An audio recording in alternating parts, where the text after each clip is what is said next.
Hello guys and welcome back to the channel. तो आज हम लोग को पढ़ना है renewable resource and non renewable resource. तो चलिए स्टार्ट करते हैं। हमने पिछले वीडियो में डिस्कस करा था कि एक्चुअल क्या होता है, पोटेंशियल क्या होता है, बायोटिक क्या होता है, एबायोटिक क्या होता है। अगर आपने नहीं देखा तो आप अपने मेरे चैनल में जाके देख सकते हो, वो अपलोड है। ठीक है, तो आज हमें पढ़ेंगे स्टॉक पे बेसिक पे क्लासिफिकेशन, जो दो टाइप्स के होते हैं। एक होता है रिन्यूएबल और दूसरा होता है नॉन रिन्यूएबल। तो रिन्यूएबल क्या होता है, तो चलिए देखते हैं कि those resources which get renewed and replenished quickly. ठीक है, ऐसा रिसोर्स जो अगर खत्म हो जाता है तो वो रिप्लेनिश्ड एंड रिन्यू जल्दी हो जाता है।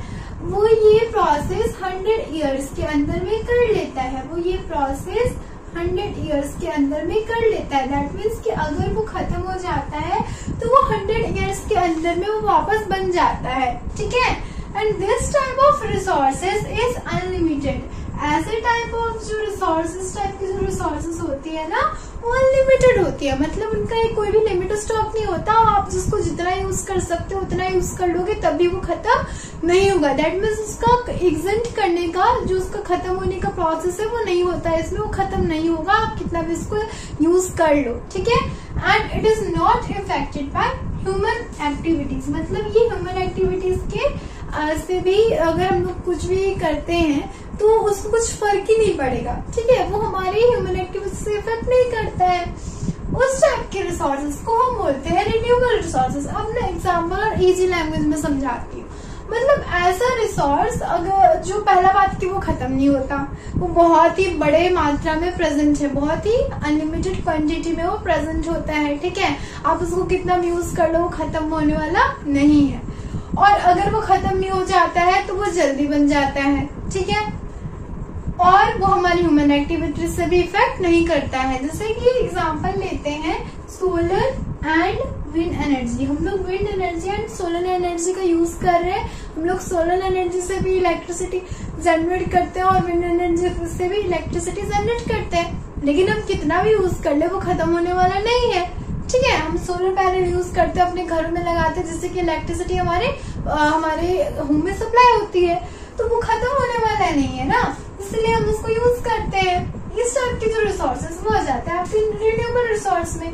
वाटर हो गया, एयर हो गया, सनलाइट हो गया। ठीक है, वाटर को आप कितना भी पीते हो तो खत्म होगा नहीं। अगर खत्म भी होगा तो वो जल्दी रिप्लेनिश हो जाएगा। पहले इवापोरेशन होगा, कंडेंसेशन होगा, फिर प्रेसिपिटेशन हो जाएगा। ठीक है, तो वाटर भी आपका किस में आ गया, रिन्यूएबल रिसोर्स में। तो ये सारी चीजें, सनलाइट को कम में कितना भी हम लोग सोलर एनर्जी का यूज करें तो क्या सनलाइट खत्म हो जाएगा, नहीं होगा खत्म। ठीक है, तो इस टाइप के रिसोर्सेस आपके आ जाते हैं रिन्यूएबल रिसोर्स में। ठीक है, अंडरस्टूड। ठीक है, तो अब हम लोग देखेंगे नॉन रिन्यूएबल रिसोर्सेज। ठीक है, तो देखते हैं ये नॉन रिन्यूएबल रिसोर्स क्या होता है। Those resources which have limited stock and it may take thousands of years to be replenished और renewed is known as non renewable resources. मतलब ऐसा रिसोर्स जो जिसका अपना लिमिट स्टॉक होता है and it may take thousand of years to be replenished और renew. ऐसे रिसोर्स को हम लोग नॉन रिन्यूएबल रिसोर्स बोलते हैं। आप समझते हैं कि यार ये वर्ड्स में क्या लिखा हुआ है।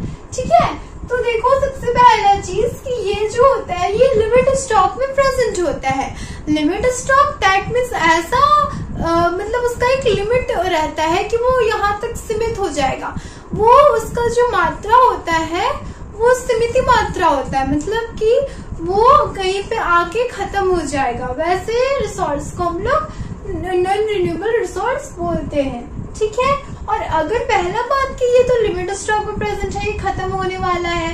ठीक है, और अगर ये खत्म हो जाता है तो इसको थाउजेंड ऑफ इयर्स लग सकते हैं रिप्लेनिश्ड और रिन्यू होने में। पहला बात की ये तो लिमिट स्टॉक है, और दूसरा बात की अगर ये खत्म भी होता है तो उसको 100 साल, 100 मिलियन, 1 मिलियन, ठीक है, 1000, 10,000 इयर्स लग जाते हैं रिप्लेनिश नया बनने में, वापस बनने में। ठीक है, इसीलिए हमें इसका यूज जो है ना वो सोच समझ के करना चाहिए। क्योंकि अगर हम इसको यूज ज्यादा कर लेते हैं तो ये खत्म हो जाएगा, और अगर ये खत्म हो जाएगा तो फिर तो एक टाइम ऐसा आ जाएगा कि हमारे आने वाले लोग कहेंगे कि हमारे एंसेस्टर के पास कोल नाम का कोई चीज भी था, पेट्रोलियम नाम का कोई चीज भी था, नेचुरल गैस कोई चीज भी होता था, ये भी नहीं पता होगा। तो इसीलिए हमें इस जो नॉन रिन्यूएबल रिसोर्स में आते हैं उन्हें हमें सोच समझ के यूज करना चाहिए, ताकि हमारे आने वाले जो पीढ़ियां आगे आएंगे, फ्यूचर वाले जो लोग होंगे, ठीक है, उनको इस चीज में दिक्कत ना हो, ठीक है। और जैसे इसका एग्जाम्पल हो गया कोल, पेट्रोलियम, नेचुरल गैस, यहाँ पे मैं ETC लिख देती हूँ, और भी बहुत सारा होता है, ठीक है।